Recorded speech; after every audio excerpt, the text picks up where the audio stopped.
Rodrigo, ¿cómo estás? Hola, Sebastián, buenos días. Bien, muchas gracias por comunicarte con nosotros, en realidad por permitirnos charlar un ratito contigo, pero estábamos muy felices con tu libro, Clem, realmente un libro precioso, y quería saber un poco, para comenzar a charlar, la historia detrás del libro, porque la edición es increíble, y me imagino que fue un trabajo enorme. Sí, comencé a trabajar en el libro, o se me ocurrió la idea, mejor dicho, al comienzo de la pandemia. Yo estaba haciendo Ujú. una lista de cosas que quería leer, y una de ellas era una biografía sobre Federico. Y bueno, y busqué y me di cuenta que no había nada y dije, bueno, ok, voy a aprovechar este confinamiento y este tiempo para empezar a trabajarla. ¿Por Y qué bueno, querías leerla? fue. Porque ¿cuál era tu vínculo con la figura de Clem, digamos? ¿Por qué estabas tan interesado? Obviamente hay motivos de sobra, pero vos como biógrafo me interesa tu mirada. Sí, yo, digamos, lo que fue la etapa imperial de Federico, la época que todo el mundo lo conoce, Ujú. después de los 90, yo era bastante chico, ¿no? Lo tenía nada más como un personaje colorido y gracioso de la televisión, ¿no? Eh, Sí. pero después, en los 2000, me acuerdo de haber leído de manera casi consecutiva dos libros, eh, en los que Federico aparecía mencionado. Uno es la historia de la homosexualidad en Argentina de Osvaldo Ujú, Bazán y otro es ujú. Fiestas, Baños y Exilios, que es sobre los gays en la dictadura. Y Federico aparecía en ambos en circunstancias que no tenían nada que ver con lo que yo pensaba y tenía como era su personaje, ¿no? Entonces dije, ok, acá hay una historia mucho más interesante y mucho más rica que lo que uno puede pensar. Y lo primero que te llamó la atención, digo, más allá de este antecedente, cuando empezás a hacer la investigación, ¿qué es? Porque si bien vos lo explicaste muy claramente, Federico Clem tuvo un momento mediático enorme, realmente uno lamentaba porque veía en su programa de Canal A y demás toda la capacidad de marco teórico que tenía y obviamente la experiencia y lamentablemente, quizá lamentablemente, le ganaba el personaje al contenido muchísimas veces, ¿no? Tenía un modo tan teatral y tan espectacular de plantear lo que decía, pero decía cosas espectaculares también, digamos, y una vez lamentaba quizá un poco, ¿no? El personaje, como vos decís, simpático de la televisión o colorido.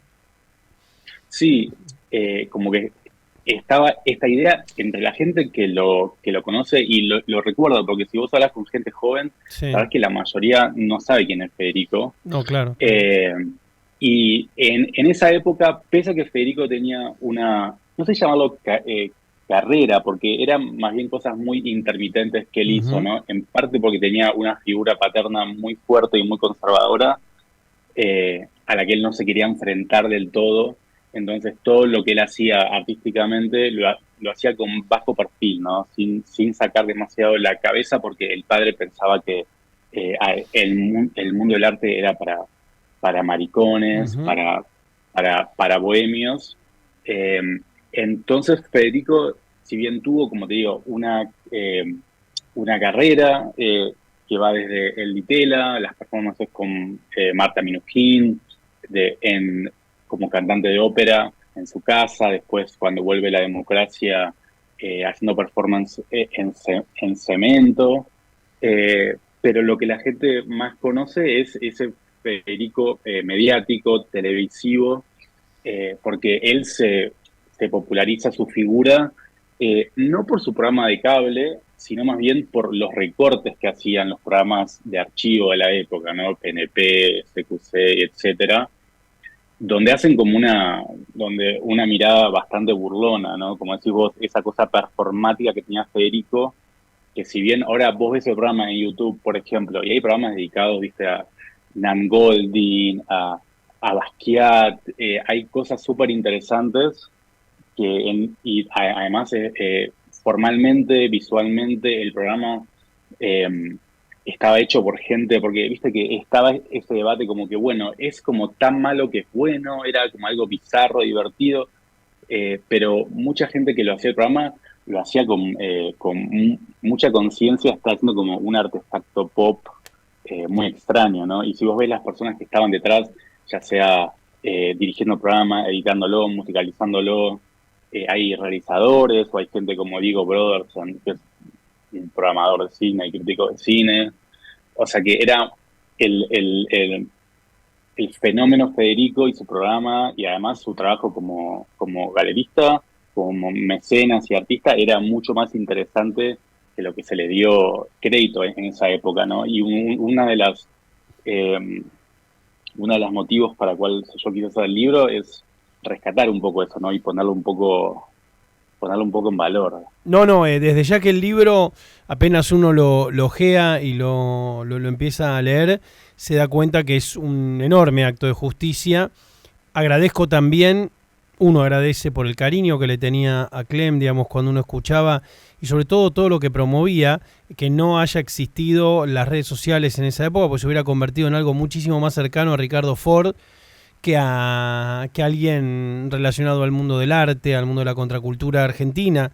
Digamos, somos eso siento, muy conservadores con algunas cosas, aunque parezca mentira todavía, o por lo menos las cosas están cambiando muy de a poco, en la sociedad, sobre todo porteña, con algunas ideas, ¿no? Entonces cualquier exotismo, cualquier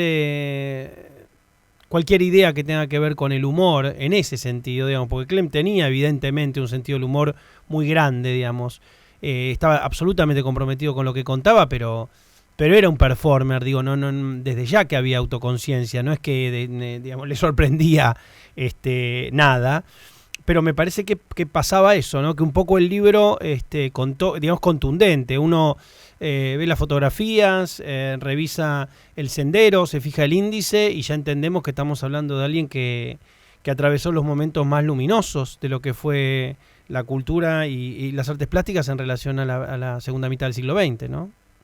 Sí, yo también quise plantear el libro, digamos, tomando la figura de Federico también un poco para hablar sobre la evolución de la vida gay porteña y la Uh-huh. vida cultural porteña, ¿no? Porque Federico, de cierta manera, la atravesó, ya sea desde la época pop, con el Ditela en los 60, eh, la contracultura o las excursiones gay a Brasil en la época de la dictadura, que fue un Uh-huh. lugar donde, no sé, desde Néstor Perlongue Sí, claro. Uh-huh. O Federico Uh-huh. Moura se refugiaban ahí, Uh-huh. y después en los 90 con la explosión con el cable o cierta cosa de cholulismo análoga Uh-huh. Uh-huh. con el menemismo, y Federico, como decís vos, fue víctima de muchos prejuicios, uno, como decías, de lo que él usaba el humor y esa cosa excéntrica, extravagante, pop, para Sí, hablar sobre claro. el arte y no como era generalizado la cosa más académica, Uh-huh. educativa. Y también, bueno, él era muy rico, él era un heredero, porque su padre, a finales de los 80 su padre muere, y es cuando Federico de ahí se libera, digamos, ¿no? Y ahí Uh-huh. pone su galería, que era la Fundación Clem, su programa de televisión, y son esos 10 años nada más los que Federico puede cumplir el sueño de su vida, que era ser una persona famosa, reconocida. En eso se emparenta, como decías vos, con Ricardo, Sí, sí, sí, sí. con Ford. Ricardo Ford, Uh-huh. aunque Federico estaba mucho más interesado, si querés, en la alta cultura, ¿no? Él era ese típico hijo de familia burguesa de primera mitad del siglo XX, Uh-huh. donde te daban clases de piano, de pintura, de actuación, y lo que a él le fascinaba realmente era la ópera, ¿no? Y otro de las razones por las cuales sufrió ese prejuicio era también su homosexualidad, porque Federico era Uh-huh. alguien que era obviamente homosexual, orgullosamente homosexual, Sí, claro. desde muy joven.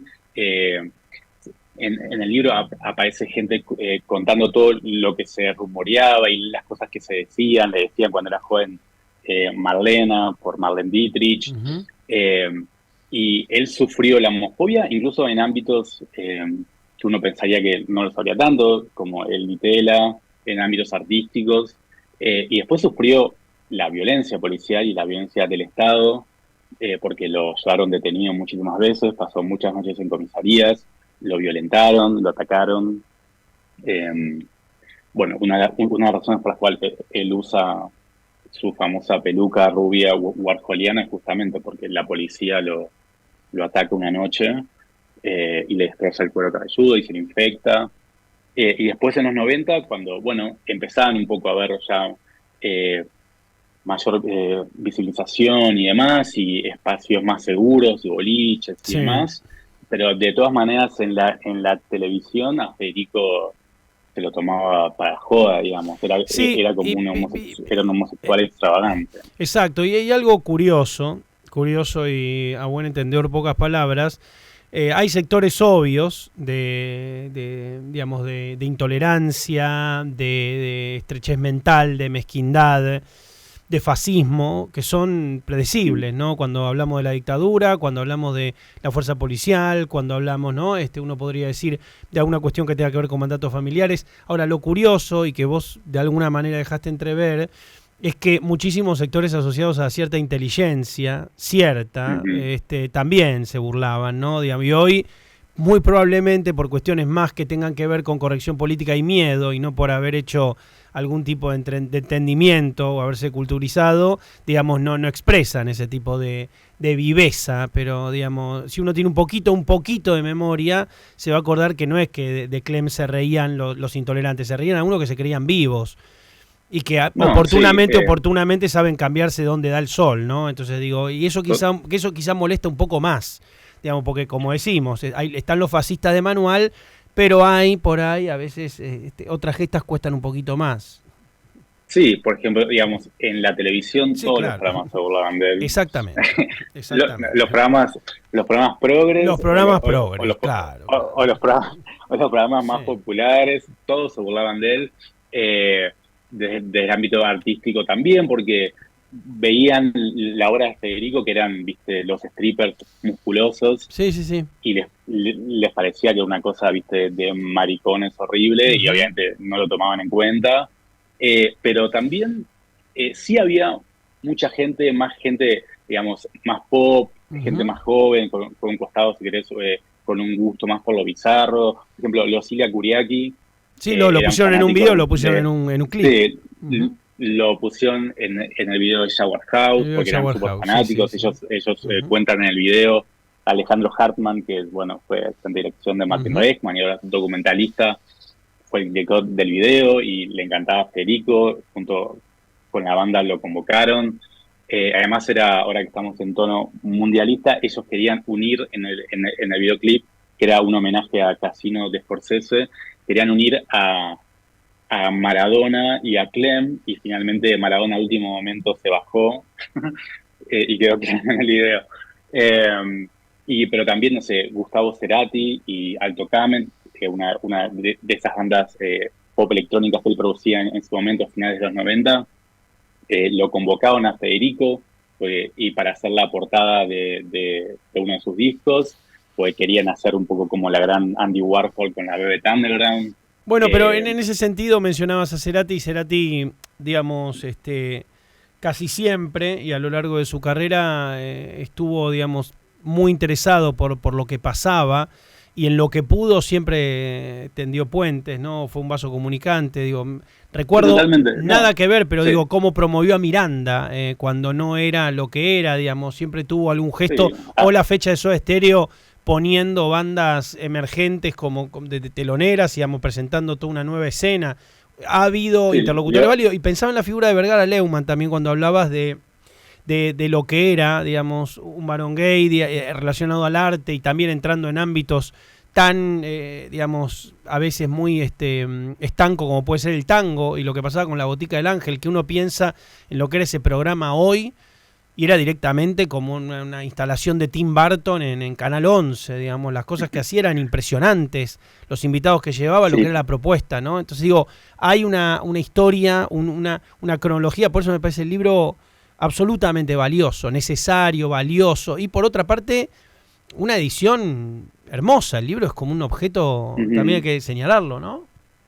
sí, sí, sí, bueno, desde la portada donde se ve a este Federico joven que en el libro lo compara como un ídolo de matiné, ¿no? Porque era un Ujú. chico rubio que enamoraba a todo el mundo y después están muchísimas fotos. Ahí eso tengo que agradecerle a la Fundación Clem que nos cedieron el permiso para usar esas fotos que van desde las fotos de Federico en su juventud, de Mar del Plata, andando en moto, en sus fiestas caseras, porque él, en la época de la dictadura él se refugia en su casa porque se da cuenta que está poniendo la mano muy, muy dura Ujú. y su casa se convierte en una especie de espacio seguro ¿Dónde vivía? para ¿Por dónde vivía? y él vivía por French, él vivía por el barrio norte, Ujú. eh, y vivió toda su vida en la misma casa, vivió toda su vida en la casa familiar. La que se prendió fuego Él, en un momento sufrió un la que, incendio, claro. sí, sí, claro, sí, fue el mismo año que fue el año horrible de Ujú, Federico Clem porque ujú. se muere su madre y al poco tiempo se incendia la casa. Y al poco tiempo muere, porque Federico muere al poco tiempo de eso, ¿no? Una sucesión de calamidades. Y Federico vivió toda su vida con la mamá, Ujú, básicamente, digamos, con la familia, con la que ellos habían venido de Checoslovaquia. Si bien tenía departamentos de soltero, ¿no? ujú. Que cada tanto tenía que mudarse porque lo echaban por hacer ruidos molestos, porque le gustaba hacer fiestas donde Fiestas. ponía Ujú. música donde ponía ópera y reunía gente hasta tarde y siempre entonces cada tantos años tenía que moverse por eso.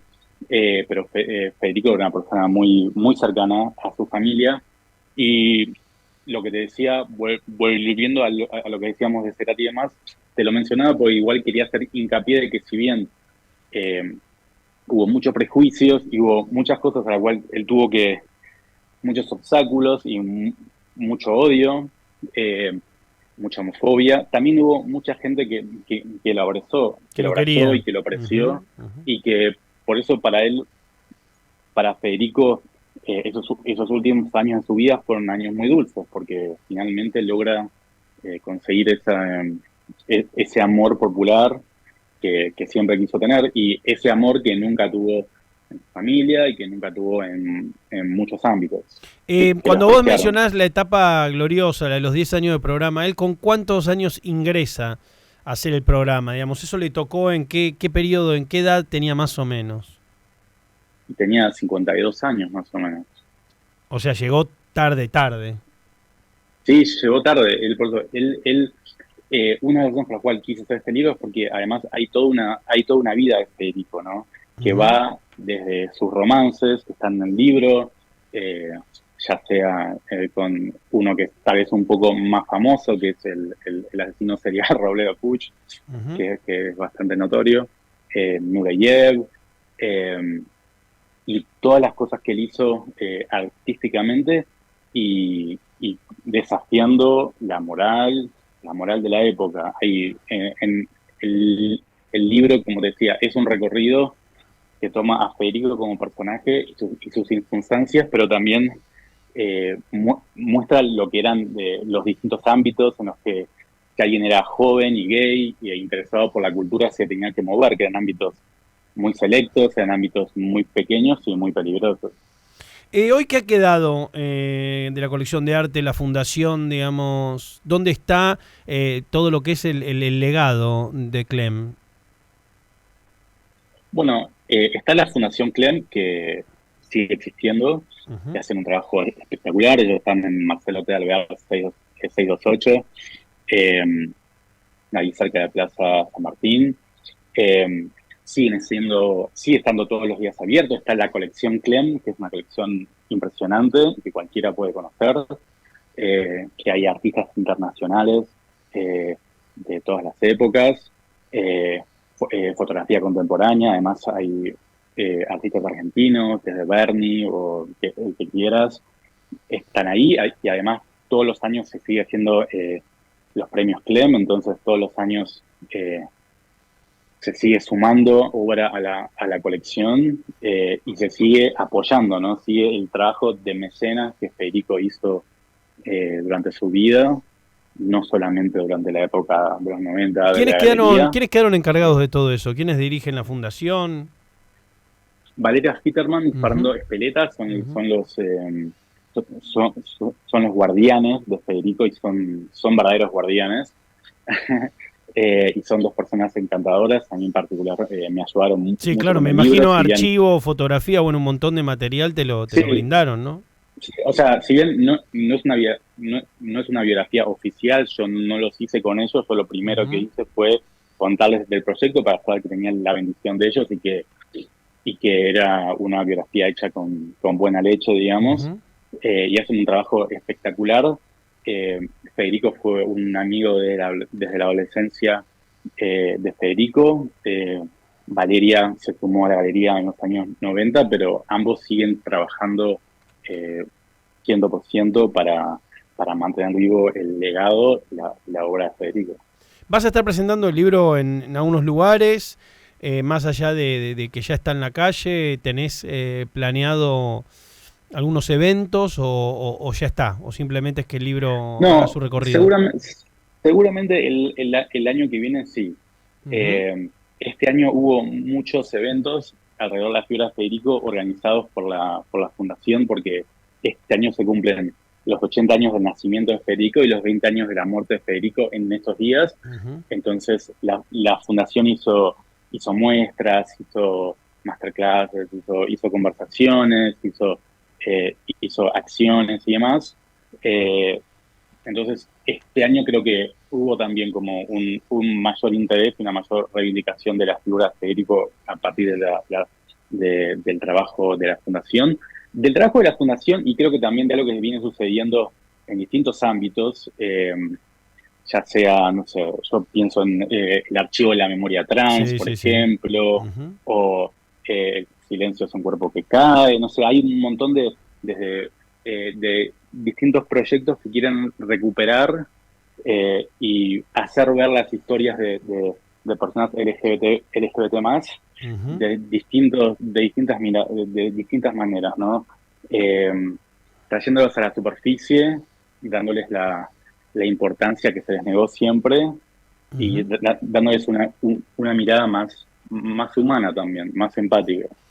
Gracias, Rodrigo, por charlar con nosotros. El libro es absolutamente recomendable a cualquiera que le interese el arte y la historia argentina. Y como bien vos decís también, la historia de la representación en nuestro país, digamos, cómo ha sido el derrotero del arte. Creo que es, bueno, es un libro que va a quedar de esos útiles y de consulta, asociados a también un grupo selecto que te debes haber topado con esos libros, como es el libro del Ditela, el libro de algunos momentos de la cultura argentina o de la contracultura que no están tampoco tan narrados. Esperamos documentales y ojalá en algún momento se hiciera una película de todo esto, pero bueno, agradecemos muchísimo que el trabajo que te tomaste. No, gracias a vos, Sebastián. Por favor, un abrazo enorme. Recomendamos mucho, mucho el libro Al de por Clem. Abrazo gigante